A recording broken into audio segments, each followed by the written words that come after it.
नमस्कार, मैं राजेश कुमार। आप सभी का बहुत-बहुत स्वागत है। आज हमारे साथ बातचीत करने के लिए हैं प्रॉमिस गुरु के director and CEO Kapil Verma ji. नमस्कार कपिल जी। नमस्ते राजेश जी।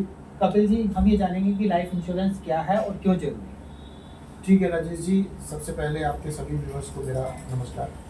लाइफ इंश्योरेंस एक बहुत इंपॉर्टेंट सब्जेक्ट है, हम सभी की लाइफ से जुड़ा हुआ सब्जेक्ट है कि लाइफ इंश्योरेंस का मतलब ये होता है कि मैंने अपनी लाइफ को काफ़ी हद तक कवर कर दिया है, यानी कि मैंने कुछ सेविंग प्लान के थ्रू या अपने रिस्क को थोड़ा सा कंपनी की तरफ कर दिया।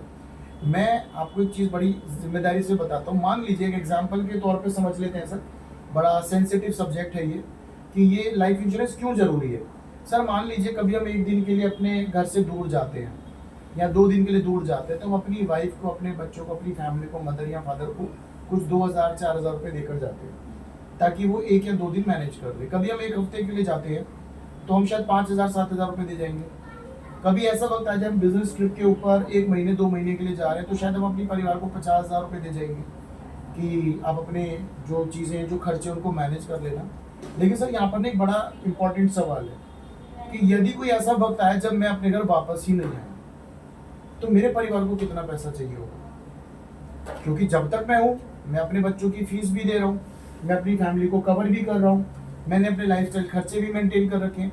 लेकिन अगर एक ऐसा वक्त आ गया किसी की भी लाइफ में कि शाम को वो वापस ही नहीं आया, तो परिवार को अपनी लाइफ को, जो अपनी लाइफ का जो रिस्क है, वो कितना रिस्क है।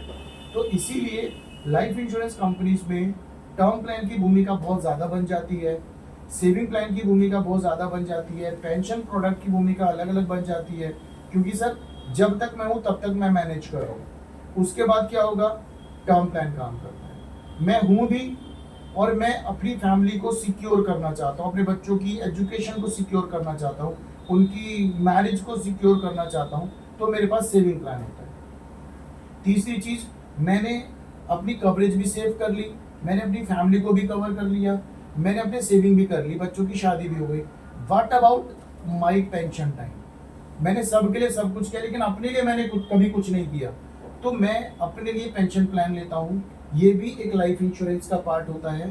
तो सर मैं आपके सभी व्यूअर्स को ये कह सकता हूँ कि प्रॉमिस गुरु के तहत आपको ये सारी की सारी जो फैसिलिटी हैं, ये अच्छी लिस्टेड कंपनी के साथ, बेहतर क्लेम गारंटी के साथ आपको अवेलेबल है सर। इसमें आपने बात करी सेविंग। जी सर। तो सेविंग तो हम बैंक में भी कर सकते हैं, as a FD, post office में भी कर सकते हैं, तो हम इंश्योरेंस में ही सेविंग प्लान क्यों लें? सर बैंक में जो पैसा आप सेव करते हैं, उस पर जब भी उसके ऊपर जो ब्याज मिलता है, आपको इंटरेस्ट मिलता है, वो टैक्सेबल होता है। आप म्यूचुअल फंड पे पैसा लगाते हैं, ठीक है, आप कहीं पर भी पैसा लगाते हैं, लेकिन लाइफ इंश्योरेंस को आप सेविंग ना समझें। लाइफ इंश्योरेंस आपकी फैमिली को प्रोटेक्ट करता है। बाकी जो आपने इंस्ट्रूमेंट्स बताए जहाँ पे हम एफडी करते हैं, जो भी कुछ करते हैं, उसमें हमारी इंश्योरेंस कवरेज नहीं होती है।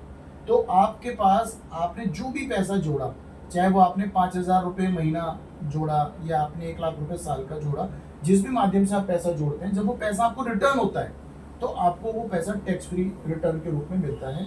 इसलिए ये saving plan life insurance company के साथ कराने का आपको बहुत बड़ा फायदा मिलता है सर।